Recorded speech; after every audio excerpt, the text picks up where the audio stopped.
Hello viewers, জার্নির বেজের পক্ষ থেকে শুভেচ্ছা জানাচ্ছি। আশা করছি ভালো আছেন। আজকের এই পর্বে আমি একটু ডিফারেন্টভাবে এসেছি। আমাদের এক বাঙালি ভাইয়ের জীবনের গল্প নিয়ে আপনাদের সামনে এসেছি। সঙ্গত কারণে ওনার আহ, আসল পরিচয় আমি এখানে দিব না। ওনার নাম আমরা ধরে নিতে পারি ইকরাম। উনি বৈধভাবে ইউরোপে এসেছেন, একটা দেশে এসে এখন উনি ফ্রান্সে আছেন।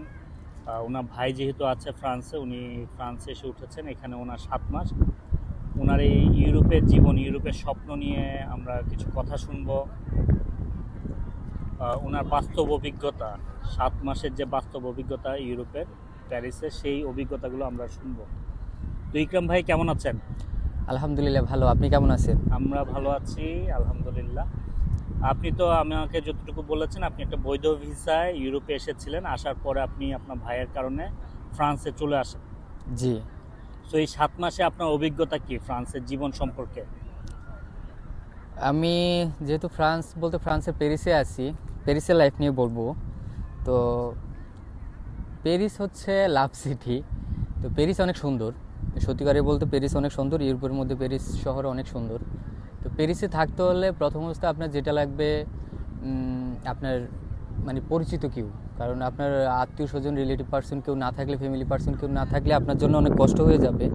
কারণ ইউরোপের লাইফটা মানে প্রথম অবস্থায় একটু স্ট্রাগল যায়, অনেক হ্যাসাল যায়, বিশেষ করে কাজের জন্য সবকিছু মিলে কাজের যেহেতু। জন্য। হ্যাঁ, কাজ পাইতে আপনার মূলত প্রথম আইসা আপনি যেটা ফেস করবেন সেটা হচ্ছে ভাষা। আপনি আচ্ছা। যেহেতু ফ্রেঞ্চ জানেন না, সেজন্য আপনার জন্য একটু কষ্ট হয়ে যাবে। কারণ রাস্তাঘাটে সবখানে আপনি ফ্রেঞ্চ ভাষা ইউজ করতে হবে, কারণ ইংলিশটা তারা একটু অ্যাভয়েড করে। তো ইংলিশে কথা বলেই না। হ্যাঁ। তো প্রথম অবস্থায় আপনি ভাষা শিখতে হবে। আপনি একটা বাঙালি, অনেক স্কুল আছে, ল্যাঙ্গুয়েজ স্কুল, ওইখানে আপনি ভর্তি হতে পারেন। 3 মাসের কোর্স থাকে। আচ্ছা। তো আপনি প্রথম অবস্থায় ভাষা শিখতে হবে আর কি। ভাষা আপনাকে শিখতেই হবে যে দ্যাট কোনো মিনস ওয়েতে। এখানে আপনাকে সার্ভাইভ করতে হলে আপনাকে ভাষা শিখতেই হবে। জি, অবশ্যই ভাষা শিখতে হবে। আর দ্বিতীয়ত কথা হচ্ছে, আপনার যেহেতু স্বপ্নের দেশ হচ্ছে ইউরোপ, আপনি ইউরোপে আইসা আপনি যে কোনো সাইডে আপনি জব করবেন। হ্যাঁ, যে কোনো রেস্টুরেন্টে হোক, আপনার সুপার শপে হোক, যে কোনো সাইডে আপনি জব করবেন। আপনার সেই ক্ষেত্রে দেখা গেছে আপনার এক্সপিরিয়েন্সটা লাগবেই। আচ্ছা। হ্যাঁ, আপনি বাংলাদেশ থেকে আসার সময় অবশ্যই, আপনি যদি স্বপ্ন থাকে আপনার ইউরোপ যে কোনো দেশেই যান, আপনি কাজ শিখে আসবেন।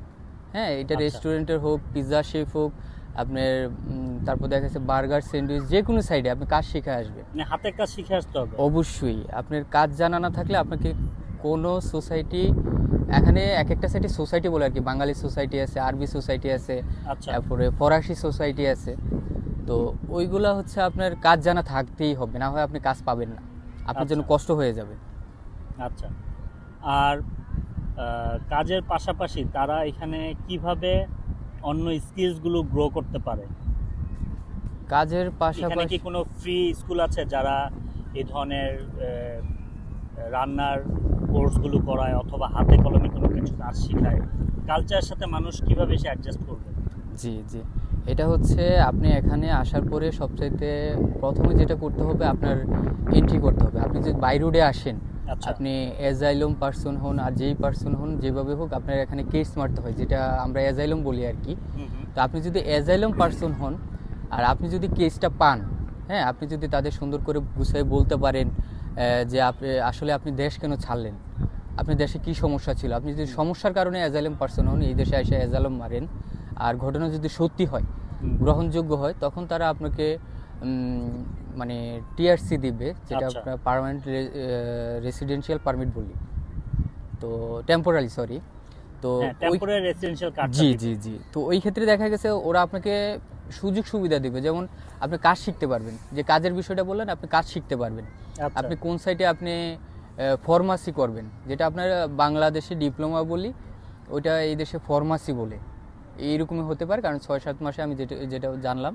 তো আপনি যে কোনো কাজের উপরে কোর্স করতে পারেন, এটা হুম। রেস্টুরেন্টের হোক, হোটেলের হোক, হোটেল ম্যানেজমেন্ট হোক, বা যে কোনো সাইডে আপনি যেটা আগ্রহ, আপনার ইলেকট্রিশিয়ান হোক, হ্যাঁ, আপনি প্লাম্বিংয়ের হোক, আপনি কাজ শিখতে পারবেন। ওরা আপনাকে সরকারিভাবে কাজ শিখাবে।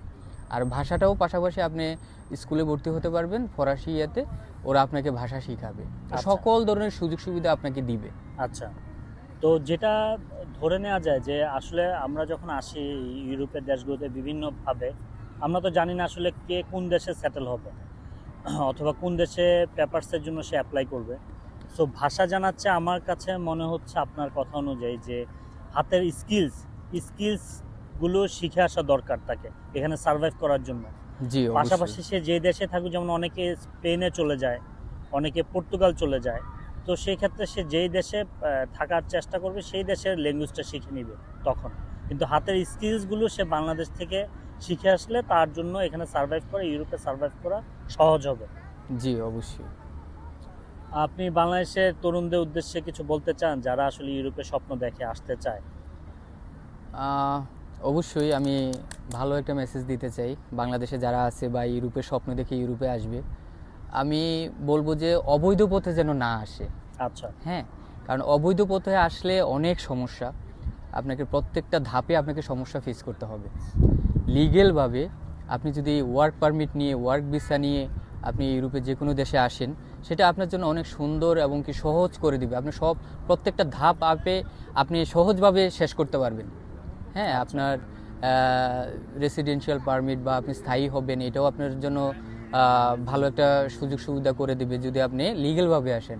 আর ইলিগেলভাবে আসলে আপনার অনেক কিছু আপনার ফেস করতে হবে। আপনি কবে দেশে যাবেন বা আপনি অ্যাজাইলাম মারলেন, আপনি সেটা পাবেন কি পাবেন না তারও কোনো নিশ্চয়তা নাই।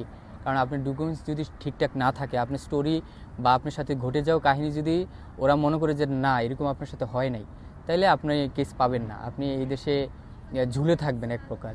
হ্যাঁ, পেপারলেস থাকবেন না। হ্যাঁ, এরপরে কাজের ক্ষেত্রেও আপনি কাজ করতে পারবেন না, কারণ এই দেশে প্রত্যেকটা রেস্টুরেন্টেই পুলিশ রেড দেয়। আচ্ছা। হ্যাঁ, তো আপনি দেখা গেছে যে আপনাকে কাজেও কেউ নিবে না। তো সেই ক্ষেত্রে আপনি আপনার স্বপ্নের দেশ যেহেতু ইউরোপে এসে আপনি অবশ্যই সেটেল হবেন, ফ্যামিলি আনবেন, বা আপনার একটা বড় স্বপ্ন থাকতে পারে, ফিউচার প্ল্যানিং যার যেরকম থাকে, সেই ক্ষেত্রে আপনি লিগেলভাবে আসার চেষ্টা করবেন। এটা স্টুডেন্ট বিষয়ে হোক আর ওয়ার্ক পারমিটে হোক, যেভাবে হোক লিগেলভাবে আসার চেষ্টা করবেন। আচ্ছা। আর আপনার ইউরোপের স্বপ্ন পূরণের পথে কি আপনি হাঁটতেছেন? আপনার কি মনে হয়? আলহামদুলিল্লাহ, আমিও অনেক কষ্ট করছি বাংলাদেশ থেকে, অনেকবার ইন্ডিয়া যাইতে হয়েছে, কারণ যেহেতু সব দেশের অ্যাম্বাসি বাংলাদেশে নাই। তো সেই ক্ষেত্রে আমি ইন্ডিয়াতে গেছি অনেকবার। তো আমি যতবারে অ্যাপ্লাই করছি আমার মাথায় কখনো আসে নাই যে আমি ইলিগেলভাবে ওই যে লিবিয়া হয়ে বা যারা আসে আর কি ভূমধ্যসাগর হয়ে অনেকভাবে আসছে, ওই রকম কোনো আমার আশা ছিল না। তো লাস্ট পর্যায়ে আমি ওয়ার্ক পারমিট নিয়ে আমি আসছি, ইউরোপের একটা কান্ট্রিতে আসছি। তো এখানে আমি ফ্রান্সে আছি। আমি আমার সব কিছু আমি সাবমিট করছি, আমার ফাইল সাবমিট করছি।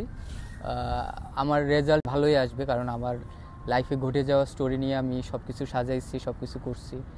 তো দেখা যাক, আমার নির্দিষ্ট সময় শেষে আমি একটা ভালো রেজাল্ট পাবো আর কি। আচ্ছা। আর বাংলাদেশের সবার উদ্দেশ্যে আপনার স্বপ্নের কথা যদি কিছু বলতে চান? আমার স্বপ্ন যদি শেয়ার করতে চাই, আমার একটাই স্বপ্ন, এটা হচ্ছে ফ্যামিলি পারপাসে চলে যাবে। কারণ সব ছেলেদের আমি দেখছি যে ফ্যামিলি নিয়ে একটা আলাদা একটা স্বপ্ন থাকে, সবারই একটা ফ্যামিলি নিয়ে স্বপ্ন থাকে। তো আমারও সেই রকম ফ্যামিলি নিয়ে স্বপ্ন। আমি আসছি ফ্যামিলির একটা ভালো সাপোর্ট দেওয়ার জন্য। বাংলাদেশে থাকলে হয়তো বা পারতাম না। তো কারণ ইউরোপের লাইফস্টাইল সম্পর্কে সবারই ধারণা আছে, ইউরোপে আসলে ভাগ্য পরিবর্তন করা যায়, ফ্যামিলিকে ভালো একটা সাপোর্ট দেওয়া যায়। তো আসলে আমরা এত পরিশ্রম তো করি ফ্যামিলির জন্য, জি, সবাই এত ফ্যামিলির পরিশ্রম, জন্য। এত স্বপ্ন, তো আসলে ফ্যামিলিকে ভালো সেই রাখার ক্ষেত্রে জন্য। আমি ফ্যামিলির জন্যই আমার ফিউচার আর কি। নিজের বলতে ওইরকম কিছু নেই, নিজে সেটেল হব, যাই কিছু করব, এর একমাত্র কারণ হচ্ছে ফ্যামিলি। হ্যাঁ, ফ্যামিলিকে একটু ভালো রাখার জন্য হয়তো ইন ফিউচারে ফ্যামিলিকেও নিয়ে আসতে পারি যদি ভালো কোনো অপরচুনিটি পাই। আবার দেখা গেছে যতটুকুই করব, স্ট্রাগল করব, যতটুকুই আমি মনে করি যে ফ্যামিলির জন্য আর কি। আমার আর ফ্যামিলির বাইরে কোনো কথা নাই আর কি। অ্যাকচুয়ালি সব কিছু আমার ফ্যামিলির জন্যই। ইকরাম ভাই, ধন্যবাদ আপনাকে, এই ব্যস্ততার সময় আমাদেরকে সময় দিয়েছেন, আমাদের দর্শকদের সাথে আপনার জীবনের অভিজ্ঞতা শেয়ার করেছেন। আপনার ইউরোপের প্যারিস লাইফ অনেক উজ্জ্বল হোক। আশা করি 5 বছর পরে ইনশাল্লাহ আপনাকে অন্যভাবে দেখবো এখানে, অনেক ইনশাআল্লাহ। সফল একজন মানুষ হিসেবে এই দোয়া করি। এই দোয়া এবং শুভকামনা জানিয়ে আজকে শেষ করছি। ভালো থাকবেন আপনি। জি, আপনিও ভালো থাকবেন। ধন্যবাদ। জি, আপনাকেও ধন্যবাদ।